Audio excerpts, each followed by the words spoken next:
বন্ধুরা, তোমাদের দাদাভাইকে বলেছিলাম 4-5টা জবা ফুল নিয়ে আসবে, আমি যে মাথায় তেল বানাবো। আর তোমাদের দাদাভাই দেখো এত জবা ফুল নিয়ে এসেছে, আবার তা আবার কিনে।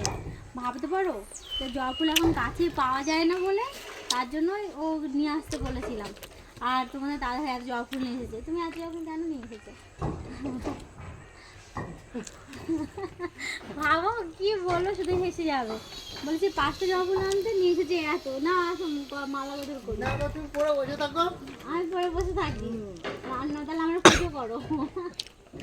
কি অবস্থা দেখো, এত জবা ফুল নিয়ে আসো, জবা ফুল নিয়ে আসো, নিয়ে এসে নাও। এত জবা ফুল কেউ কিনে আনে? হ্যাঁ, কি বলি বলো তো তোমার। তুমি পরে বসে থাকো আর তোমারও পুজো করি। আসলে ভালো লাগছে, সুন্দর একটা, খুব সুন্দর মালা। দেখি কেমন আছে।